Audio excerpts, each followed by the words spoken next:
Young Turks. I'm back. What's up? All right, lots of fun stuff for you guys. First hour, second hour. As soon as the music stops in my ear, I will be able to go a little bit better. Yes, there we are. Okay. And in the post game, yes, I have more goofy pictures for my Game of Thrones tour in Northern Ireland. Yes, I did get dressed up like a Stark. Yes, you will see more pictures than I put on Twitter. So that's going to be fun, and everybody will get to make fun. I was even at the place where Robb Stark was declared King of the North. I declared myself King of the Internet. Except there's no one else there, so it didn't, I don't know. That's not really how it works, right? Okay, all right, that's for the post game. All right. We have Hong Kong for you. We have beheadings, local and international, as well for you. But let's start international, and then I hope we have time for Snoop, because Snoop has got a new show, and I love it, okay? He might actually be competing with us. So I'll tell you all about that a little bit later in the program, hopefully. Okay. Now, let's start with President Obama and the mess in the Middle East. President Obama went on 60 Minutes and said that he kind of misunderestimated ISIS, had the wrong intelligence. That's the wrong president. Or is it? Let's find out. How did they end up where they are in control of so much territory?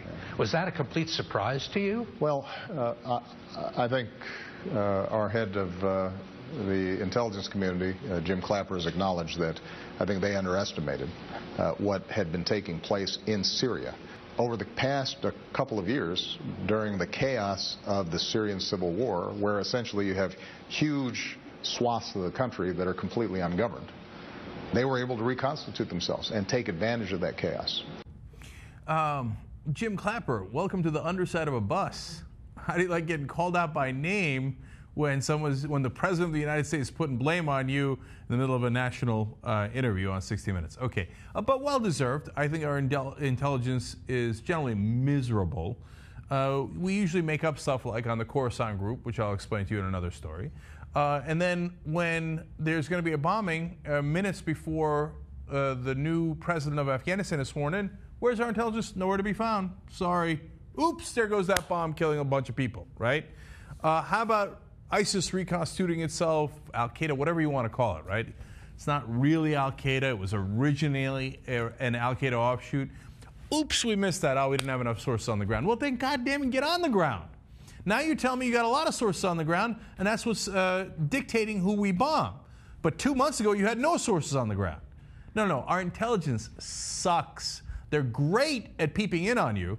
You want naked pictures, they got them, okay? Of U.S. citizens, British citizens, and the list goes on and on. You want real intelligence? How the hell did they take over a size of territory to get a sense of scope in Syria and Iraq combined, larger than Great Britain? Look, I think it's a perfectly fair question to ask, how'd you miss that one? And the second part of that question that's not really asked is, how did it go from no threat at all, we've defeated and decimated and humiliated Al-Qaeda, to 2 months later, it is so bad that we have to restart a new war in the Middle East, in Iraq and Syria? So, yeah, I would say your intelligence sucks, and I think that your current intelligence is no better. So don't tell me now you understand the scope of the problem, and that when you do the bombings, you've got it all figured out, you know who you're bombing, and everything's fine, let's just go back to war and things will be hunky-dory. No, they weren't hunky-dory before, and they're not hunky-dory now. All right, but ISIS is not the only people we misunderestimated. We also underestimated, apparently, or overestimated our allies. You mentioned James Clapper, the Director of National Intelligence. I mean, he didn't just say that we underestimated ISIL. He said we overestimated the ability and the will of our allies, the Iraqi army, to fight. That's true. That's absolutely true. Oops. Can we get a couple of $1 trillion back for all the money we spent in Iraq? Certainly many, many billions of dollars that we've told you about in the past, specifically on the issue of training troops in Iraq who all they do is run, right? Now we're going to act as Iraq's Air Force, and we got to go and put boots on the ground that are technically, they're slippers on the ground. I'm pretty sure they wear boots, but we have to call them something else. No, all this is BS, man. So, Steve Croft with decent questions, and President Obama should definitely take his fair share of blame. The intelligence community should take an enormous share of the blame, which is shameful, as they continue to spy in on innocent Americans, but never catch actual bad guys doing things that they were doing right underneath our nose. And finally, let's not leave the Bush administration out of this either. Because remember, they're the ones that spent all those billions of dollars training the Iraqi forces, and they told us for how many years? Oh, no, it's okay. Once we train the Iraqi army, everything's going to be lovely. And now Dick Cheney has a nerve to go on television talking about how we got to go back into Iraq. Well, if you'd done your job in the first place, and they had a decent army, and you trained them right, we wouldn't have to go back into Iraq. But it's just that you're a miserable failure. Unfortunately, that applies to a lot of our administrations now. Now, Obama claims he finally understands the scope of the problem. Let's listen. That's why it's so important for us to recognize part of our solution here is going to be military. We just have to push them back and shrink their and go after their command and control and their capacity and their weapons and their fueling and cut off their financing and work to eliminate the flow of foreign fighters. But what we also have to do is we have to come up with political solutions in Iraq and Syria in particular, but in the Middle East generally, that arise at an accommodation between Sunni and Shia populations. Look, all of that was fairly accurate, and it's a fairly intelligent assessment of the situation on the ground. Now, I don't agree that we need to destroy and decimate them, with actual forces on the ground or in the air. Now, of course, Obama likes to parse his words, not on the ground, but in the air. We do have people on the ground, but it's not our people. And it is our people, but they're for training, blah, blah, blah, blah, blah, blah, blah, right? But when he says, look, this is a part of a larger Sunni-Shia problem, that is true, right? But in essence, what we have here is a president who is going around saying, well, I mean, they were kind of decimated, but now they're not, and we kind of have to go in, but we don't, and don't worry about it, I got this thing under control, except I just told you that we have no idea what we're doing. And by the way, I also just told you that I totally underestimated the scope of the problem. What's going to happen next? The wolves are going to set in. And not the good wolves from Wolfpack, the bad wolves, right? They're going to say, yeah, he didn't understand the problem, he sucks. And what's our message now? It's unclear. And half of that will be correct. And the other half is not just wrong on policy, but politically naive. Did that president you just saw there show any degree of strength? Did you get a sense from like, oh, this guy's got it on lockdown? Now, I never for a second under Bush thought he had it on lockdown, okay? I would look at him and be like, really? This is our president? Commander-in-chief, most powerful man on earth. This guy, right? On the other hand, a lot of people looked at him, at least they thought he was decisive. He goes, listen, he would have said, Steve, this is what I'm going to do, okay? It's us versus them. You're either with us or you're against them. Well, I'm going to attack, okay? At least people had clarity that the idiot was going to attack. Attack who? I don't know, right? Is it going to work? I don't know. But he was going to attack, right? With President Obama, well, Steve, we misunderestimated.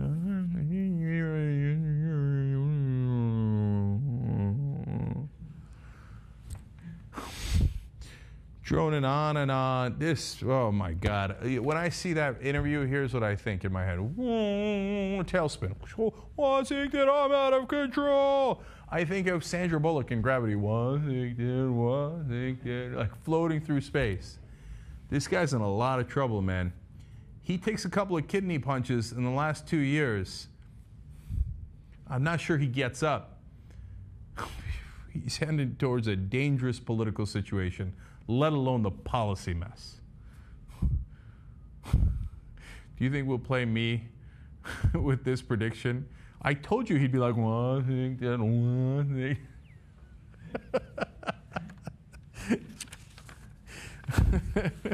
Nobody does political analogies like I do. I'm back. Okay, here we go. Now, President Obama says on 60 Minutes that they underestimated ISIS. Well, was going to say the Wolves. Again, it's a bad analogy because we like the good Wolves at Wolfpack. the guys on Fox News, and somewhat rightfully so. And they've got an Obama administration spokesperson here. His Deputy National Security Advisor, Tony Blinken. By the way, the insiders have gotten so insidery that all their names are starting to blend together. There used to be Tony Blankley under Bush. Now there's Tony Blinken under Obama. It's getting comical. Anyway, Tony Blinken is on there, and Chris Wallace is going to grill him. Well, look, I thought the president said he had this thing figured out. Apparently he didn't, isn't it? Let's watch.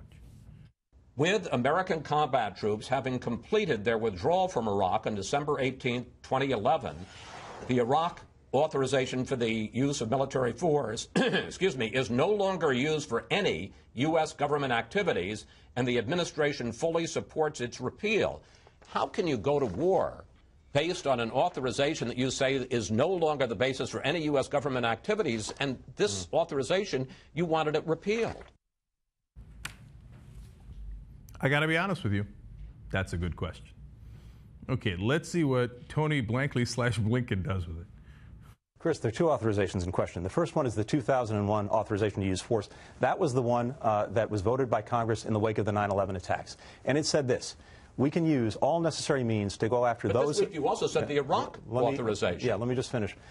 Two things. You're right, but there are two things. One, 2001 authorization to use force. It said we can go after anyone who was associated with the forces that attacked us on 9/11. So that's, I'm asking you about the 2002 Iraq authorization.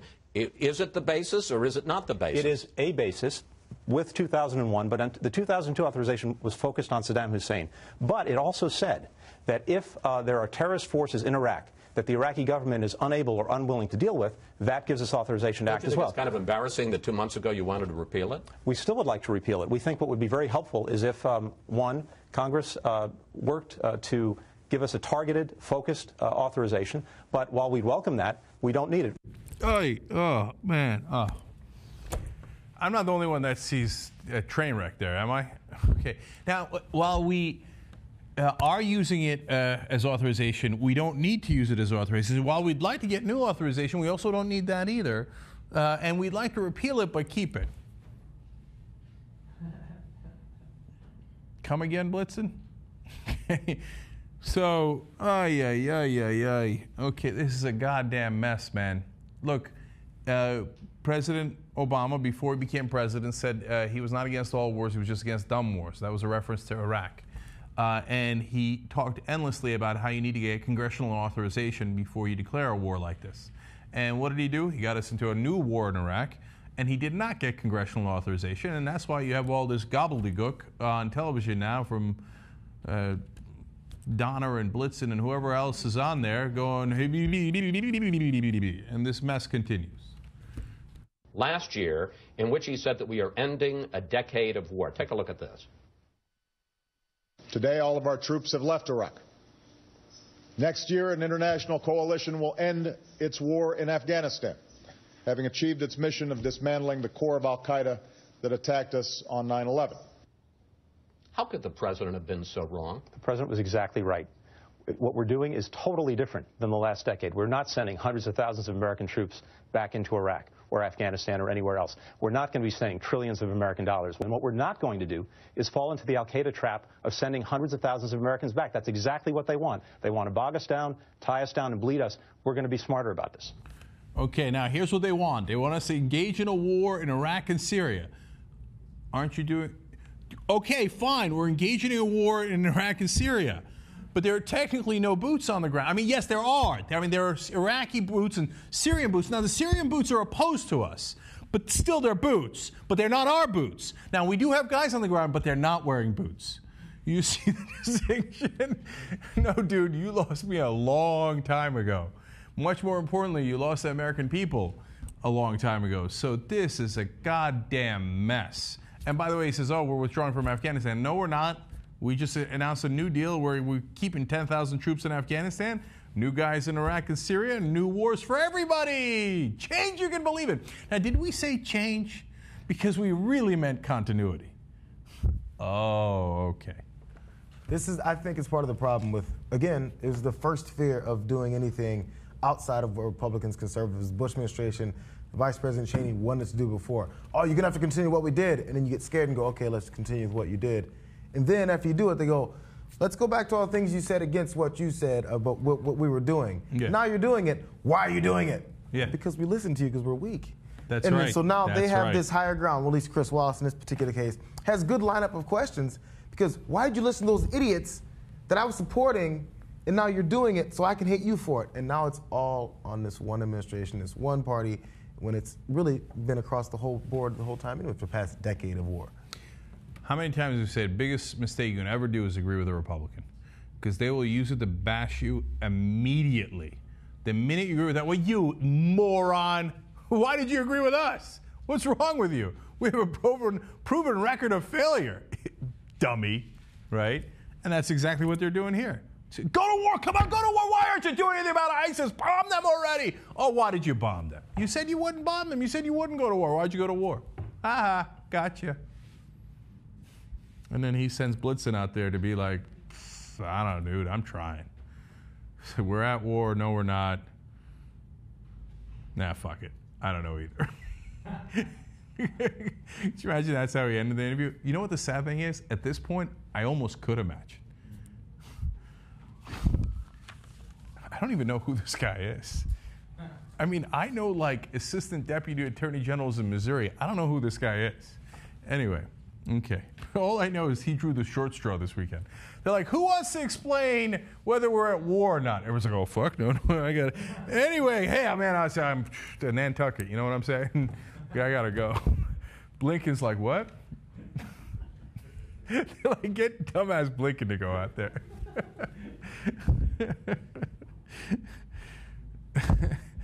I'm the only one who cares that all the insiders' names sound similar now. Like, who cares? It's the most irrelevant point, right? But Tony Blankley, Tony Blinken, Wolf Blitzer, I mean, it's like I believe they're interbreeding. I believe they're the Targaryens. And that's why we're going to have a Mad King soon, or we already had one last time around. Anyway, okay, let's move on to a very serious story that we have nonetheless labeled the core sandwich. All right. I don't know if people will get it now that I'm seeing it. Do you get it like eating a shit car sandwich? Okay, all right. We move forward. So last week, I wasn't here to host the show, and I saw a curious story about how Khorasan was incredibly dangerous and not at all an imminent threat. I thought, wait a minute, now we just bombed them in Syria, and in fact, we used them as an excuse to bomb Syria altogether. So I'd never heard of them before, and I follow this stuff quite, well, I was going to trying to pick adjectives. I follow it quite closely, let's put it that way, okay? So I'm trying to figure out how a group that I'd never heard of all of a sudden is so important and so dangerous that we have to bomb Syria because of Khorasan. Now, wait a minute, I thought ISIS was the big problem, right? No, all of a sudden, Khorasan's the big problem. So it turns out I'm not alone. Over at The Intercept, they thought this was curious as well, and then they did some terrific reporting to show you what the press was saying, what they're saying now, what administration officials were leaking to them, and this is Glenn Greenwald and Murtaza Hussain who put this piece together. Now, you have to understand why we might all of a sudden want to fearmonger about Khorasan and who they are. Wait till you find out at the end what they might or might not be at all, okay?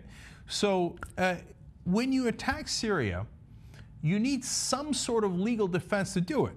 Now, I know in America nobody cares. We just start wars, you don't go get congressional authorization, etc. But if you start a war with no justification at all, it is a war crime, and you could have trouble with the United Nations at some point. It might hamper President Obama's vacation plans in Switzerland at some point, right? So he needs a technical, legal reason to be able to bomb Syria. Because he has said over and over again, even though we're going to bomb ISIS, ISIS is not an immediate threat to America. President Obama is on the record saying that multiple times. So they need a quote-unquote immediate threat. So right as we're about to bomb them, all of a sudden here comes this group, Khorasan, that nobody had ever heard of. And guess what they are, guys? Turns out they're an immediate threat. Really? So let's look at the news reports before any doubt set in. As we're doing the bomb, we got to bomb these sons of bitches. We're doing the bombings. Khorasan's super dangerous. Well, administration officials are going to talk to the Associated Press, and here's their reporting on that. While the Islamic State group ISIS, they say, is getting the most attention now, another band of extremists in Syria, a mix of hardened jihadis from Afghanistan, Yemen, Syria, and Europe, pose a more direct and imminent threat to the United States, working with Yemeni bomb makers to target U.S. aviation. American officials say at the center is a cell known as the Khorasan Group, a cadre of veteran al-Qaeda fighters from Afghanistan and Pakistan who traveled to Syria to link up with the al-Qaeda affiliate there, the Nusra Front. So far, we got Yemeni bomb makers, we got pirates from the Caribbean, we've got guys who are going to Syria, we got the Nusra Front, we got al-Qaeda offshoot, we got guys more dangerous than ISIS. Oh my God, we better bomb them right away. They continue. But the Khorasan militants did not go to Syria principally to fight the government of President Bashar Assad, U.S. officials say. That's the important part, U.S. officials say. Instead, they were sent by al-Qaeda leader Ayman al-Zawahiri to recruit Europeans and Americans whose passports allowed them to board a U.S.-bound airliner with less scrutiny from security officials. Okay, let's pause and analyze that for a second. Even before doubt set in on this story, really? You need to go to Syria to make bombs? Couldn't you make bombs anywhere? Okay, fine. Maybe there's less scrutiny in making the bomb in Syria. Okay. It's easier to get on a plane to America from Syria? Who writes that down? But it was a U.S. official. They gave a leak to the Associated Press, so the Associated Press must run with it as if it's true, right? But they're not alone. They're nowhere near alone. Here's CBS News. They said, this morning we're learning of a new and growing terror threat coming out of Syria. It's an al-Qaeda cell you probably never heard of. Well, that part is true. We hadn't, because it's made up. Nearly everything about them is classified. Bob Orr is in Washington with new information on a group some consider more dangerous than ISIS. So ISIS more dangerous than al-Qaeda. Now there's an al-Qaeda splinters group even more dangerous than ISIS. Oh my God. By the way, how does this not smell like the same exact bullshit that we saw before the Iraq war invasion? Now, we said on this show, look, there are some real threats that from ISIS, and there are things that they have done, but the hype is overblown. And then now you got this new group that isn't even ISIS, that no U.S. official had ever said anything about. All of a sudden, all of these outlets, CNN, New York Times, CBS, Associated Press, breaking these stories. Gee, I wonder if they leaked them all to you at the same time for a purpose, and you knuckleheads wrote them down without even thinking about it. In fact, Greenwald and Hussein write a very good point. Then followed an avalanche of uncritical media reports detailing this supreme threat, excitingly citing anonymous officials as though they had uncovered a big secret the government was trying to conceal. You see, just because it's breaking news from your inside source of the government doesn't mean it's true. In fact, if they're all leaking at the same time, you didn't really break a story. What you did was you got used as a tool to write down things that you should be a little bit more circumspect about and questioning about. You should do your job as a reporter, but there are very little of those left in the country. So then here comes Eli Lake at the Daily Beast to make a total mess of it.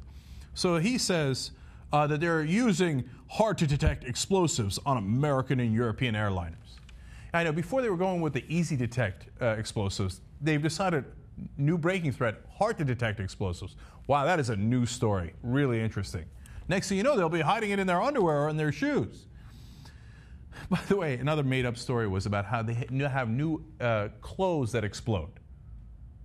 Okay, evidence on that? Nowhere to be found. Okay, Eli Lake continues. The planning from the Khorasan Group suggests at least an aspiration to launch more coordinated and larger attacks on the West in the style of the 9/11 attacks from 2001. See what he did there? At least an aspiration. Aspiration means total bullshit.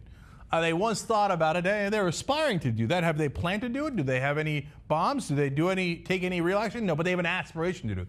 But in that same sentence, 9/11! 9/11! To do things worse than 9/11. By the way, the same reporter at Daily Beast, Eli Lake, later in the piece talked about how they might be connected to Iran. He said that's a surprising twist. Yeah, that would be a surprising twist because Iran is Shia and the Nusra Front and Al-Qaeda are Sunni, and they despise each other even more than they despise us. Yeah, that would be surprising. That's part of what makes it totally untrue. I don't know if he does propaganda on purpose or he's just a tool and doesn't know a thing about foreign policy, which he writes about. Okay, so now we go to the culprit behind Khorasan, the leader of Khorasan. The official said, this is in the New York Times, said that the group is led by Muhsin al-Fadli, a senior Al-Qaeda operative who, according to the State Department, was so close to bin Laden that he was among a small group of people who knew about September 11, 2001 attacks before they were launched.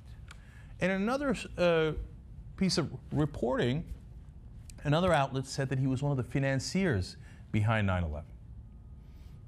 Interesting, because I read in the article, now The Intercept didn't point this out, this is part of the reading I did last week, that Fadli was now dead, you know, he's one of the guys we bombed, at 33 years old. Let's do a quick math on that. So on 9/11 of 2001, when he was financing and leading the 9/11 attacks against us, he would have been around 20 years old. Did no one think, that's curious? I mean, I suppose you could have a 20-year-old financing 9/11, working closely with Al-Qaeda and bin Laden being one of the top leaders, but a guy we'd hardly ever heard about, and certainly not ever in relationship to a group called Khorasan. Yes, there'd been some reward on his head back in 2012, but now all of a sudden, one of the masterminds of 9/11 at 20. And by the way, if you were financing it and planning it, you would have been even younger when you were doing that before 9/11, right? At the age of 15, this guy already had loads of cash from his lawn mowing job in Afghanistan, and he was financing this group. He's dangerous. He's the leader of Khorasan. What other bullshit do you have for me? Okay? Look at how miserable the mainstream press is in America. All these outlets, CBS, New York Times, Associated Press. Oh, I have an inside source. I have an inside source. Yes, sir. Let me write it down. Yes. Oh, okay, I will do stenography for you. I am the best stenographer there ever was. Oh, this Khorasan is so dangerous. That was worse than 9/11, worse than ISIS. Jesus Christ. Okay, so what does President Obama do after they leak all this stuff? He says, once again, it must be clear to anyone who would plot against America and try to do Americans harm that we will not tolerate safe havens for terrorists who threaten our people. Now, why do I give you that quote? Because that's President Obama saying, see, I attacked Syria because they were going to have, they had a safe haven there and they were going to attack America. Luckily, now they're not going to attack America because we hit the group that we had not talked about before. Because ISIS, we already told you, was not going to hit America. So, but this new guys, they were going to hit America, and we got it. All right, now, all of a sudden, after we do the bombings, after all this is reported in the headlines, they then whisper to the press, we didn't really mean it. Here, let me give you the quotes. Then CNN turns around a couple of days later. The official said the group posed an imminent threat. But another U.S. official later said the threat was not imminent in the sense that there were no known targets or attacks expected in the next few weeks. When there are no known targets or attacks, yeah, that would not be imminent. That would be the opposite of imminent. Okay? We're not anywhere near done yet. Then a U.S. counterterrorism official says, Khorasan has the desire to attack, though we're not sure their capabilities match their desire. Okay, if you haven't figured out by now that this is totally made up by our intelligence community, by our government, you're not paying attention, okay? It's not that there aren't guys down there who are bad guys. It's not that al-Fadi didn't do something wrong. God knows, so you'd have to prove it, but of course we never do anything like that, right? It's not that he's not part of Al-Qaeda, but is there a group called Khorasan that was actually planning to imminently attack the United States? Fuck no, there isn't. No, there isn't, okay? I'm going to show you more in a second. Imminently attack. They had a desire to attack. Do you know how many people you can point to in Syria and Iraq that have a desire to attack us? Okay, here now we go back to the New York Times, the guys who were not skeptical before. All of a sudden they got a guy coming out to cover his ass in case he gets caught, and he says, American officials have given differing accounts about just how close the group was to mounting an attack and about what chance any plot had of success. One senior American official on Wednesday described the Khorasan plotting as aspirational and said that there did not yet seem to be a concrete plan in the works. This is coordinated. So they go out and say it's coming, it's imminent, etc. Then they go out a couple days later. They already did the bombings. They already got approval. They already got their applause. And then page 827, they bury, so they could later say in congressional testimony if they ever get caught, but they won't because nobody ever holds their feet to the fire. They could say, oh, no, I also told the New York Times that it was not imminent just a couple of days later. I told them a couple of days later that I was totally lying to them earlier. But they printed that in the headlines, idiots. They put it in the front page, dummies. We use them, so what? Well, no, I've got my ass covered. All right, more ass covering. Now this time to the Associated Press. The guys who were the first course I read you about, oh my God, they're coming. Now listen to what they say. Senior U.S. officials offered a more nuanced picture Thursday of the threat they believe is posed by an al-Qaeda cell in Syria targeted at military strikes this week, even as they defended the decision to attack the militants. Now here's my favorite part. James Comey, the FBI director, and Rear Admiral John Kirby, the Pentagon spokesman, each acknowledged that U.S. did not have precise intelligence about where or when the cell, known as the Khorasan Group, would attempt to strike a Western target.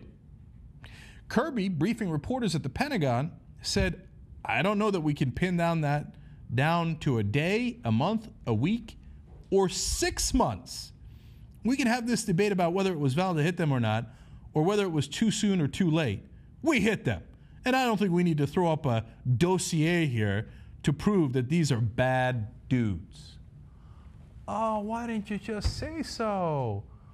Oh, they're bad dudes. Well, that's why we have a legal reason to go into Syria. Because we had to get the bad dudes. You don't need a dossier for that. It doesn't matter. We already hit them. We already killed them. What difference does it make anyway? They're already dead. But trust us, they have now been downgraded to bad dudes. Richard Engel, who's actually a very good reporter, earlier had put out some reporting that he got from his sources inside the administration, like a lot of others did, saying, oh my God, this new group, this is what the government is talking about. And he now turns around and says, Syrian activists telling us they've never heard of Khorasan or its leader. Never heard of them. Now, when I said earlier that they don't even exist, you thought probably that's hyperbole. I'm exaggerating, right? Not exaggerating. Listen to this. We go to Andrew McCarthy. He's writing for National Review here, but he's a former terrorism federal prosecutor. He says, you haven't heard of the Khorasan Group because there isn't one. It is a name that the administration came up with, calculating that Khorasan had sufficient connection to jihadist lore that no one would call the president on it. Khorasan is something that they had roughly referred to in the area of Pakistan and Afghanistan, and it's not really a group per se, and it certainly isn't in Syria. And they figured people have heard of that before, so they'll let us give us a pass on it. Now you think, well, okay, well, I mean, Obama administration wouldn't do that. Well, let's go to former U.S. ambassador to Syria for the Obama administration, Robert Ford. Here's what he said. We use the term Khorasan inside the government. We don't know where it came from. All I know is they don't call themselves that. There's a guy from inside the Obama administration saying that's a term we use when we don't know who they are. There is no Khorasan. It's made up. We used it so we can turn around later and say, oh, everything we did was perfectly legal. This Khorasan group had a desire to attack us maybe 6 months from now, but don't worry about it. They were bad dudes, even though nobody calls them Khorasan and they're not really a group in Syria. Your government is lying to you. Now, a lot of you already know that, and you don't find that as a shock, but it is a little revealing to see the details and the brazenness with which they lie, right? But what's really sad and pathetic is the establishment media that just goes along with it. And Greenwald and his co-writer here at The Intercept did a brilliant job with it. We noticed it, but now that this article is out, forget like piecing it together, right? But now that the article is out and it's obvious, right? Are all these other groups making retractions to CNN, New York Times, CBS, all of them coming back and saying, my God, we're so sorry that we got used? No, business as usual, and the next time those same exact sources leak something to them, the same reporters and the same organizations will rush out and give you the official government position, full well knowing that a lot of times it's totally untrue. But they don't give a damn. Our media is abysmal. If you think the government never lies and they always tell you the truth because they have good intentions, and the Pentagon has never told an untruth, you turn to CNN, man. That is your channel. You will love that channel. When's the last time CNN said the Pentagon is not telling the truth? Look it up. LexisNexis, Google it, see if you can find it. The U.S. government is not telling the truth. They're lying to you. No, yeah, yes, sir, absolutely, sir. Inside government sources say, sir, right? No. We're here to tell you the truth, okay? And the reality is our government lies to us all the time to achieve whatever objectives that they want. They wanted this war. We must have more war, and it must be consistent. We have always been at war with Eurasia. And the defense contractors have to get paid. There has to be instability in the Middle East. Their oil prices must go up. Speculators must make money. I don't know who specifically makes money in this war. I do know, for example, what's happened in the past. Halliburton's stock price went up 5-fold during the Iraq War. 5-fold. 500%, right? So that's one of the people who made a lot of money from war. We know that all those people contribute to these same politicians.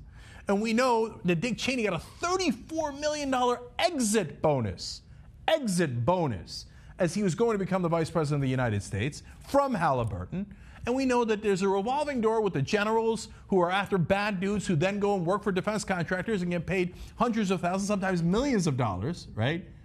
And they all turn around and they say, oh yeah, there's a real danger, and we had to go kill that danger right away before they attacked us here. And the media goes right along. They also get paid their hundreds of thousands of dollars and their millions of dollars. And they go, yes, sir, absolutely, sir. There's a real danger, sir. That's why we must always be at war, sir. Well, here at the Young Turks, we do not agree. The government does lie to you. The Pentagon lies all the time. The Intelligence Committee and community lie all the time. There is no Khorasan. It's a phantom menace. Young Turks. That was a segment from Hour 1 of the show. Now for the better hour, the second hour. Drums. You can get the whole show on TYTnetwork.com.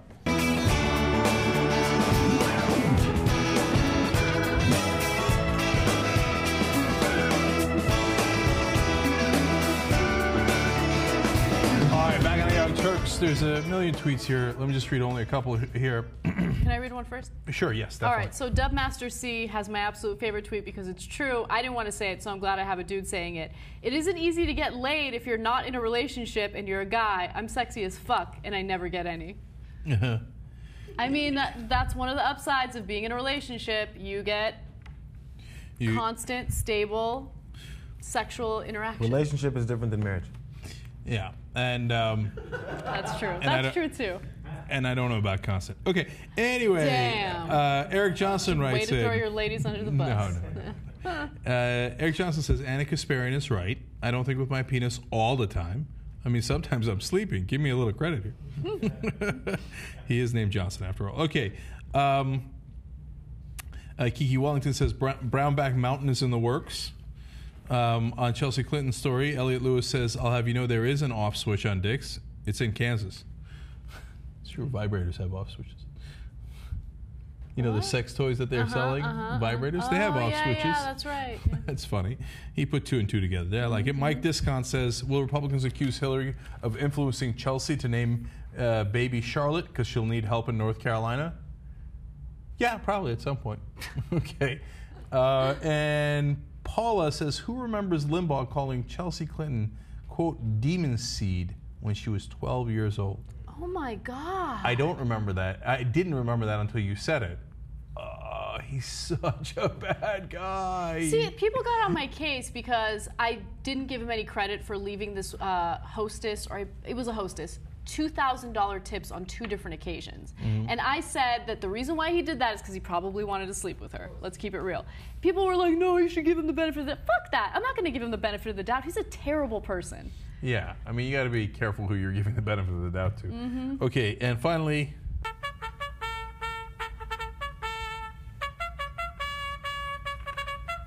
okay, we have a new executive producer on the Young Turks. It's insane. Maggie Rora. I like that. Hear her Rora. That's an awesome TYT name. Maggie, I'll be talking to you soon. So we do these calls with executive producers every once in a while to hear what you guys have to say and help you direct the show. So thank you, Maggie. We appreciate it. And the members of the day, by the way, are Simon Zapata, member number 1963. Who doesn't love the name Zapata? And then member number 3233, Givayan Dargan, who has, what, 58% chance of being Armenian? Say it again. Let me see it. Givayan Dargan. It's not an IAN at the end. But Unless the names are switched, if it's Dargan. Dargan's not an Armenian name. No, not an Armenian. So, okay, the 42% wins. Well, anyway, you tell us, Givayan. You can email us at through the network. Okay, I mean through the website, tytnetwork.com. Okay, fix your face with Squarespace. Go. All right. Back in March, authorities in Albuquerque, New Mexico were being investigated after a homeless man by the name of James Boyd was shot dead. Now, James Boyd was homeless. He was looking for a place to stay, and apparently there were no shelters that would take him in because they were all full. As a result, he was camping outside, and authorities wanted to tell him that he could not do so, right? So they tried to reason with him, according to them, and for hours, James Boyd refused to listen. He refused to leave. After that, things escalated, and here's what happened. All right, so change up your agreement. I'm going to try to walk with you. All right. Lawful, don't try to harm me. Keep your word. I can keep you safe. All right? Don't worry about safety. I'm not a fucking murderer. All right? Try to harm me. I'm trying to harm you. All right? Do it. Get on the ground! Get on the ground! Get on the ground now! Get on the ground! Get on the ground! Don't make noise! Put up! Move it! Move it up! Get your hands up! Still got the knives in his hand? Still got the knives in his hand. Still got his knives in his hand. Put your hands out to your side and drop the knife. Hands out to your side. Beanbag! Beanbag! Drop the knife! Drop the knife! Drop the knife! Still got the knife in his hand? Dog on him. Negative effect. Still want dog on him? I can get him on him.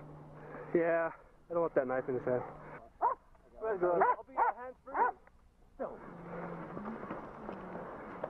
All right, he's good. Somebody step on that right hand real hard. He's got a knife in each hand, knife in each hand. Knife in each hand. How many of these executions are we going to watch, man? I don't know. That was probably one of the more difficult ones to look at. Just because not only is he already on the ground, he's not moving, they shoot at him several times after he's on the ground and not moving. And then to just add insult to injury, they release the dog, and the dog attacks this dead body, obviously a dead body at this point, right? Now, the reason why the cops claim that they shot at him is because he did take out a knife, and they thought that he was an imminent threat, right? You saw the video. You guys saw the video, and they also shot him in the back, which you also saw in the video. Now, the reason why we're bringing up this story from March again is because there's an update to it. And the update is new audio that's been released. It was recorded without the officer, the shooting officer, Keith Sandy, knowing about it. Another officer that was on the scene had this audio recorded because of equipment that he was wearing.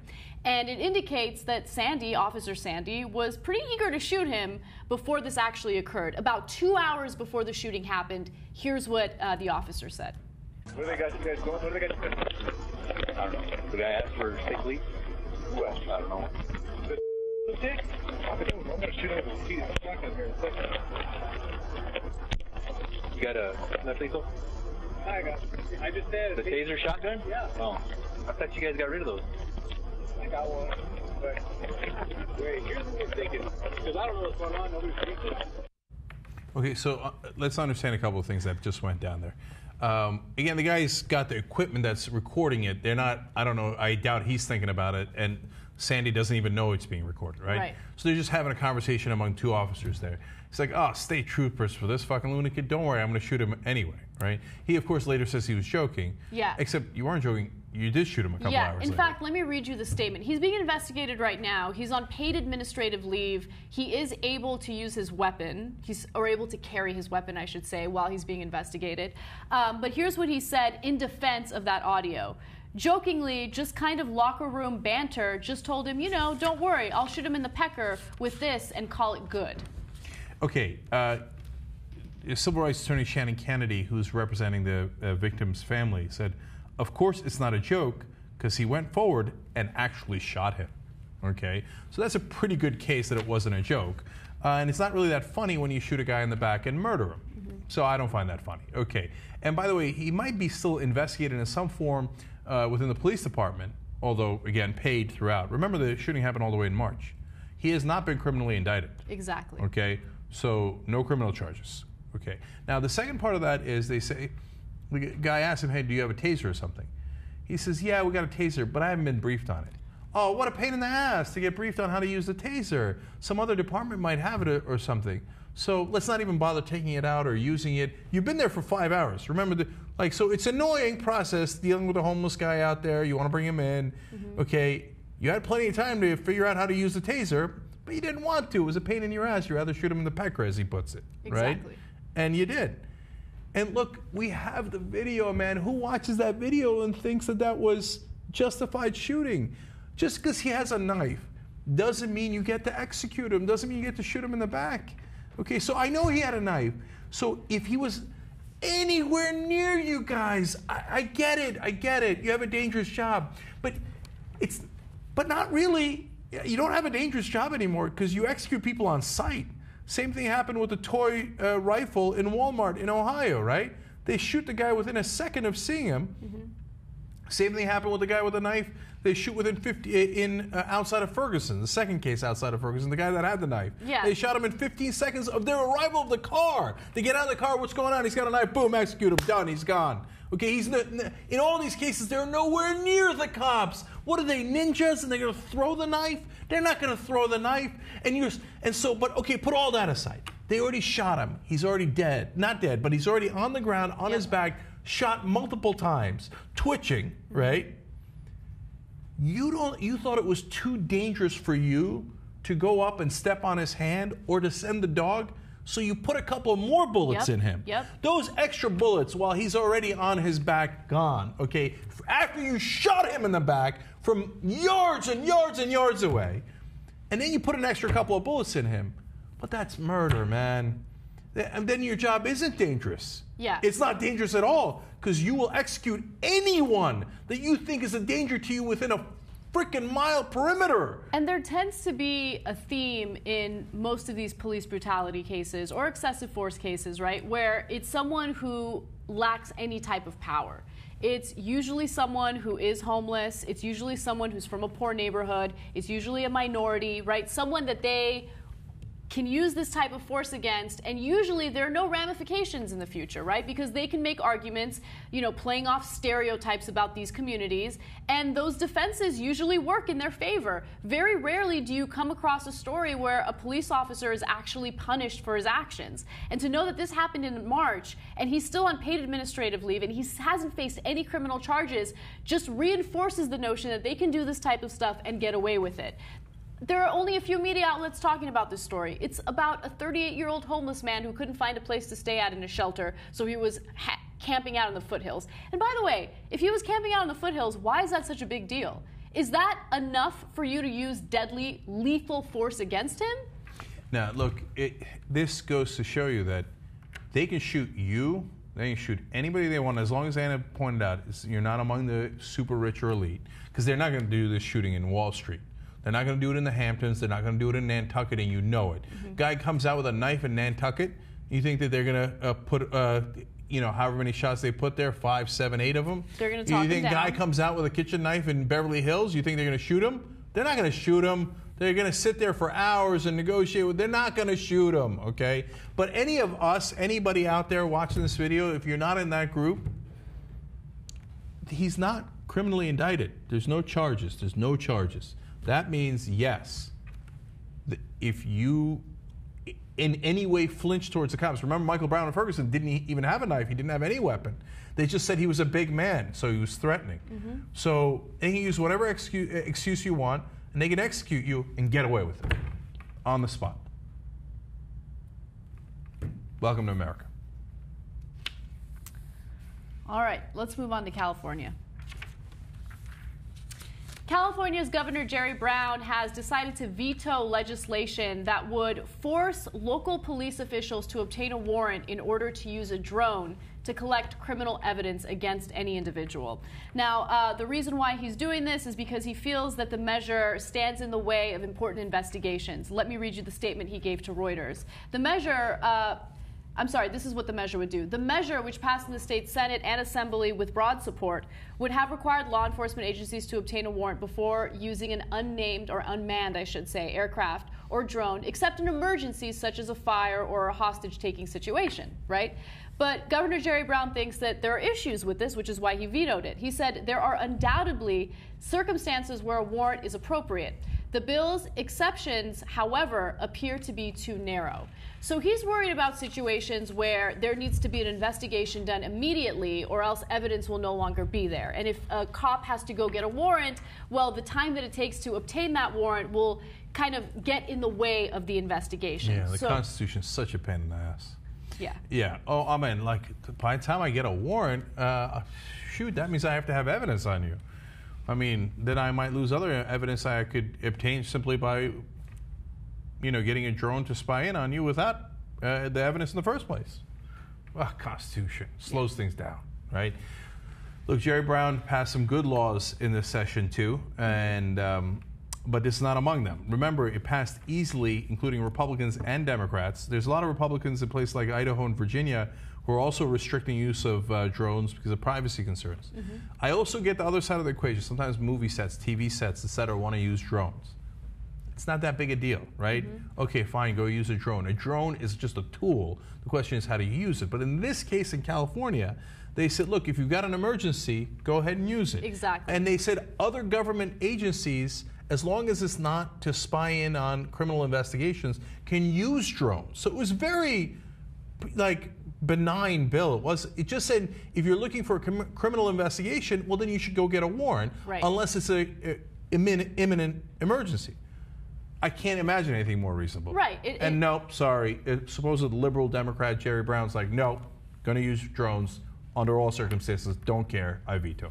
I mean, but don't you think that this is just another notch on the anti-privacy belt? You know what I mean? Like, I feel like it's a non-issue at this point in the country, not only with governmental officials, but also with Americans. Not a lot of Americans really care about privacy. And I'm realizing that based on, the NSA scandal. I feel bad for Edward Snowden because nobody really cared. Nothing has really changed, right? You have a few politicians getting together and maybe having discussions about dialing back some of those programs, but the reality is they're still collecting our information indiscriminately, and Americans don't care. Drones, that's just another thing on top of all of these privacy concerns that we have. The fear-mongering has been bought by the American people. They think that this is the type of stuff that keeps us safe, and it sucks because it doesn't really keep us safe. I think that there's a lot of room for misuse, and that's exactly what's going to happen.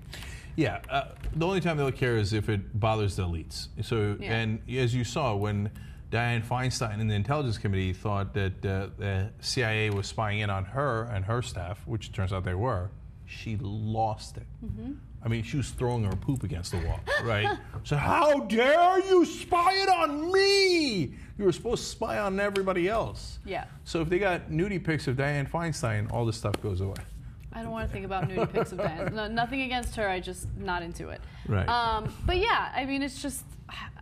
It doesn't surprise me that he would veto it. I mean, you have local law enforcement that lobbies politicians. It's the same type of thing. So they're in favor of the drones. They're going to lobby in favor of it, and they're going to have a bigger voice than the American people. And I don't even think the American people have really lobbied hard against it. So right.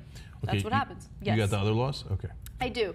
So Governor Jerry Brown in California did manage to sign good legislation, and some of that legislation includes outlawing something known as the gay panic defense. This was actually a legal defense that was used not only in the United States, but also successfully in countries like Spain. So let me tell you exactly what the gay panic defense is. The defense, which is often used to get more lenient sentences for criminals after assaults and murders, is based around the claim that a perpetrator was panicked into committing a violent crime due to an unwanted advance from a gay person. The gay and transgender panic defenses did not appear until the late 1960s and rely on outdated ideas that homosexuality and gender nonconformity are mental diseases, and that's according to Jordan Blair Woods. He's a UCLA Williams Institute law teaching fellow. So. Okay, now look, on the one hand, it sounds so absurd that it's almost comical, right? Mm-hmm. Like, oh my God, I saw a penis and I panicked, right? I mean, what's the panic about? And it's, you don't even see the penis. Like, the person, like, comes on you. It's not like they whip it out. They're like, oh my God, a gay person, asked me out, said something, flirted with me, mm-hmm. and their heads explode. And then, of course, they commit violence. Now, the reality is, that's not what happens. What happens is they attack somebody who's gay or a lot of times transgender. Yep. So, yep. And then they say, oh, I panicked when they approached me. That's why I beat the hell out of them. That's why I killed them. I tortured them, which is what happened with Matthew Shepard in the late 1990s. In the Matthew Shepard case, if you remember, he's the guy that was the kid who was tied up in the fence and left to die. And by the way, robbed too. Mm-hmm. Oh, in the middle of your panic, you robbed him? Okay, so it's such bullshit, this defense. But they did. They said it was a moment of insanity when he allegedly made sexual advances towards the people who wound up killing him. Now, it didn't work in that case, mm-hmm. But they have used it, and as Anna pointed out, and it did work in Spain. And 1/3 of the states in America still have this on their books, and they have not gotten rid of it, so you could actually use it as a legal defense, which is insanity. It is insanity. And just to elaborate a little more on that situation in Spain, back in 2009, someone burned down the home of an engaged gay couple because he felt that they were an unbearable fear. And that defense actually worked. Right? You're so panicked that you do this premeditated thing where you burn a home down. It's unbelievable. Yeah, and what are you so afraid of?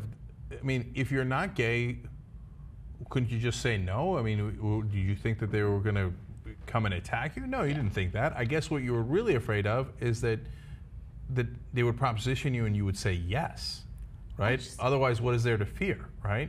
And so the fact that it worked sickens me. The fact that it's still on the books in 1/3 of the states sickens me. In fact, California is the first state to expressly outlaw it. So, and that just happened in the year 2014.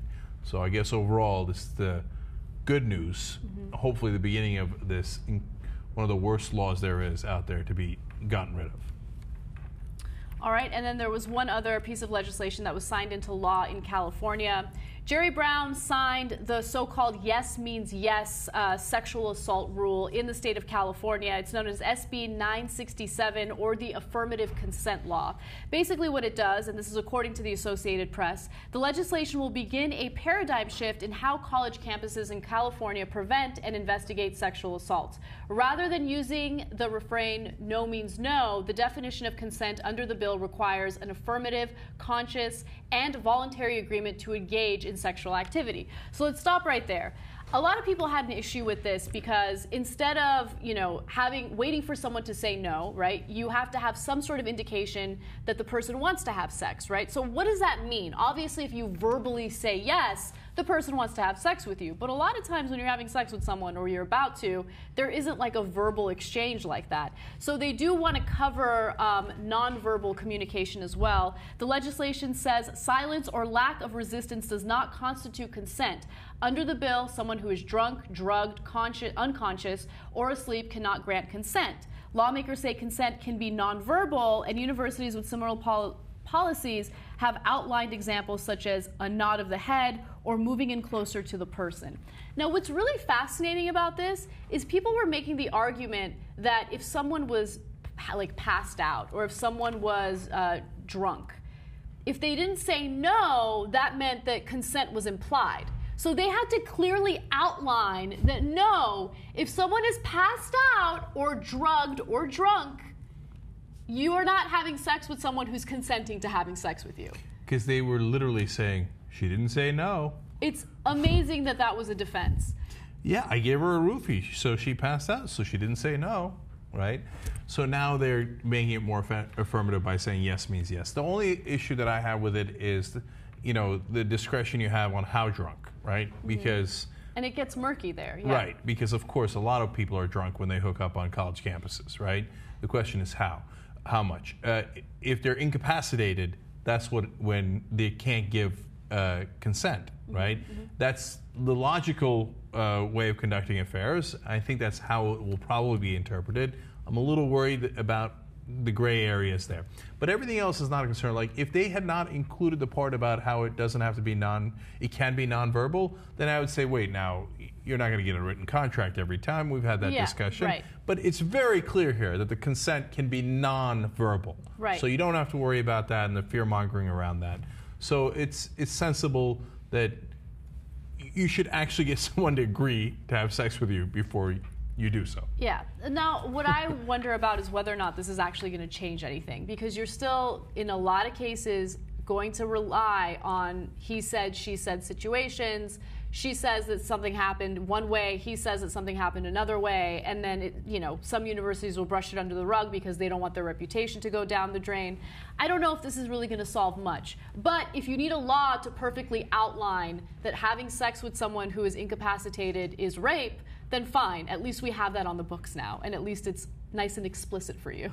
Yeah, the Republicans made a half-hearted effort in this state assembly to say, well, is it an appropriate venue for us to define sexual consent between two people here, blah, blah.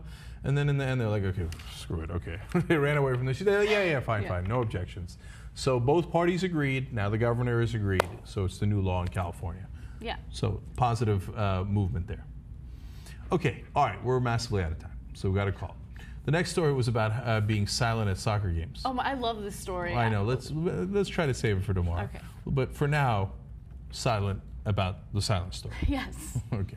All right. In the post game, not only will I tell you stories about Ireland, I will show you the pictures. Nice. So me dressed up in goofy Game of Thrones outfits. Okay.